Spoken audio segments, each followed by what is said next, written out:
అందరికీ నమస్తే అండి. తెలంగాణ తమిళనాడులో అంటే ప్రతి రాజకీయ నాయకుడికి కూడా తమిళనాడులో అని కాదు దేశవ్యాప్తంగా ఎక్కడైనా సరే ప్రతి రాజకీయ నాయకుడికి కూడా అత్యంత సన్నిహితులు, ఆప్తులు, ముఖ్యులు ఉంటారు. అలా తమిళనాడులో జయలలిత గారికి శశికళ గారు అలా ఉండేవాళ్ళు. వాళ్ళు సలహాదారులే కావచ్చు, లేదా రాజకీయంగా ఏది పొలిటికల్ స్ట్రాటజిస్టులు అంటారు కదా, వాళ్ళే కావచ్చు, లేదా సన్నిహితులు, భాగస్వామి, ఏదైనా ఏ పేరైనా పెట్టుకోవచ్చు. అలా రాజశేఖర రెడ్డి గారు ఉన్నప్పుడు కూడా ఆయన ఆప్తమిత్రుడు రామచంద్రరావు గారు ఉండేవాళ్ళు, కేవీపీ గారు. ఇప్పుడు జగన్మోహన్ రెడ్డి గారికి అలా ఎవరైనా ఉన్నారా అంటే మేబీ 2019కి ముందు విజయసాయి రెడ్డి గారేమో అనుకున్నారు అందరూ. ఎందుకంటే విజయసాయి రెడ్డి గారు ఆ జగన్మోహన్ రెడ్డి గారితో పాటు జైలుకి వెళ్ళి వచ్చారు. విజయసాయి రెడ్డి గారు A2గా ఉన్నారు, ప్లస్ నెంబర్ 2గా ఉన్నారు. కాబట్టి జగన్మోహన్ రెడ్డి గారి తర్వాత విజయసాయి రెడ్డి గారే అనుకున్నారు. కానీ వైసీపీ అధికారంలోకి వచ్చిన తర్వాత సజ్జల రామకృష్ణారెడ్డి గారికి పెద్ద పాత్ర వచ్చింది. ప్రభుత్వ సలహాదారు, ప్లస్ అన్ని శాఖలను ఆయనే మానిటర్ చేస్తారు. ఎమ్మెల్యేల మధ్య సమస్య వచ్చినా ఆయనే, పార్టీలో సమస్య వచ్చినా ఆయనే, ప్రభుత్వంలో సమస్య వచ్చినా ఆయనే, ఏ శాఖలో సమస్య వచ్చినా ఆయనే. ఏ మంత్రి మాట్లాడాలన్నా ముందు ఫేస్ ఆయనే ఉంటుంది, ఏ ఎమ్మెల్యే మాట్లాడాలన్నా ఫస్ట్ ఫేస్ ఆయనే ఉంటుంది. ఎవరు ఏ ప్రెస్ మీట్ పెట్టాలన్నా ఆయన ఒక స్క్రిప్ట్ అప్రూవ్ చేశాక బయటకు వెళ్తుంది. ఐఏఎస్ల బదిలీలు, ఐపీఎస్ల బదిలీలు వరకు కూడా మొత్తం ఆయనే చేశారు. అయితే ఇదంతా చేయడానికి కారణం ఏంటంటే ఆయన జగన్మోహన్ రెడ్డి గారికి తెలియకుండా, జగన్మోహన్ రెడ్డి గారు అనుమతి లేకుండా ఇవన్నీ చేశారు అనుకోలేం. ఆయన ఫేస్ అంతే, జగన్మోహన్ రెడ్డి గారు ఫ్రంట్ ఫేసే సజ్జల రామకృష్ణారెడ్డి గారు.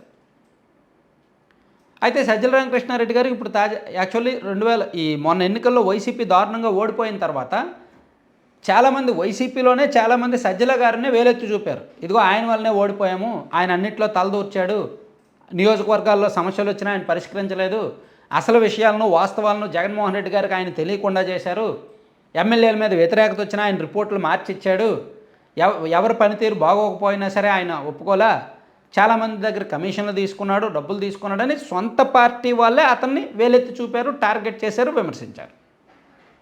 ఈవెన్ ఇప్పటికీ వైసీపీ అనుకూల మీడియా వెబ్సైట్ ఒక వెబ్సైట్లో పదే పదే సజ్జల గారి గురించి రాస్తూనే ఉంటారు. అటువంటి సజ్జల గారిని ఇప్పుడు జగన్మోహన్ రెడ్డి గారు రాష్ట్ర సమన్వయకర్త, స్టేట్ కోఆర్డినేటర్గా నియమించారు. అంటే ఏంటి, రాష్ట్రంలో ఇప్పుడు ఈ వైవి సుబ్బారెడ్డి గారో, లేదా విజయసాయి రెడ్డి గారో, లేదా పెద్దిరెడ్డి మిథున్ రెడ్డి గారో, వీళ్ళందరూ కూడా కేవలం ప్రాంతీయ సమన్వయకర్తలు. అంటే 2-3 జిల్లాలకు మాత్రమే బాసులు. వాళ్ళ పరిధిలో ఒక 20 లేదా 30 నియోజకవర్గాలు మాత్రమే ఉంటాయి. కానీ సజ్జల గారు రాష్ట్ర సమన్వయకర్త, నియోజకవర్గ సమన్వయకర్తలు, వాళ్ళ దగ్గర నుంచి జిల్లా సమన్వయకర్త, వాళ్ళపైన ప్రాంతీయ సమన్వయకర్త, వాళ్ళపైన రాష్ట్ర సమన్వయకర్త, ఆ పైన బాస్, పార్టీ అధినేత. అంటే ఇక్కడ జగన్మోహన్ రెడ్డి గారు సజ్జల గారికి తన తర్వాత ప్లేసు పార్టీ ఓడిపోయిన తర్వాత కూడా ఇచ్చినట్టే. పాపం సజ్జల గారిని జగన్మోహన్ రెడ్డి గారు పక్కన పెట్టేశారనో, సజ్జల గారి మీద వ్యతిరేకత వచ్చింది, ఆయన వలన ఓడిపోయామని జగన్మోహన్ రెడ్డి గారు తెలుసుకున్నారనో, ఇదంతా కూడా ఉత్తుత్తి ప్రచారం మాత్రమే.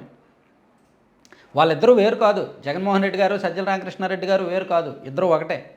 జగన్మోహన్ రెడ్డి గారు ఏం చెప్తారో సజ్జల గారు అదే చేస్తారు.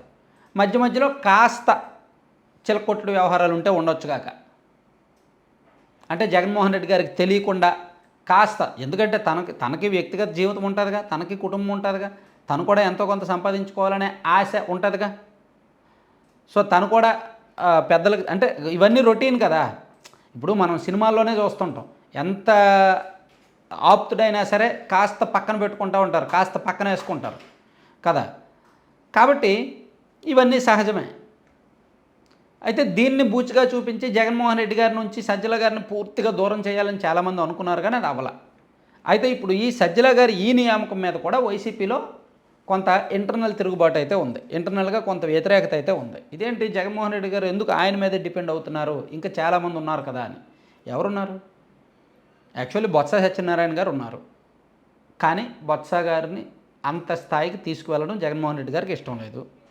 ఎప్పుడు రివర్స్ అవుతారో అనే భయం లోపల.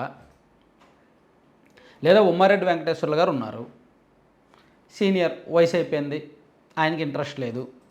లేదా మేకపాటి రాజమోహన్ రెడ్డి గారు ఉన్నారు, సీనియరు, కానీ ఆయనకి ఇంట్రెస్ట్ లేదు, ఆయన కూడా సైలెంట్ అయిపోయారు. సో వైసీపీలో చాలామంది ఉన్నప్పటికీ తను నమ్మిన వ్యక్తి, తనకు నమ్మకంగా ఉండే వ్యక్తి, తను ఏం చెప్తే అది చేసే వ్యక్తి, అన్ని రకాలుగా తెలివైన వ్యక్తి, పైగా ఒక జర్నలిస్టు, పొలిటికల్ కామన్ సెన్స్ విపరీతంగా ఉంది, అన్నీ తెలుసు, ట్రబుల్ షూటర్, కాబట్టి అతనికే ఇస్తే బెటర్ అని జగన్మోహన్ రెడ్డి గారు భావించి సజ్జల గారికి ఆ పదవి ఇచ్చి ఉండొచ్చు. దీని పర్యవసానాలు అయితే కొంచెం వేరే రకంగానే ఉండటం ఉన్నాయి పార్టీలో. Thank you.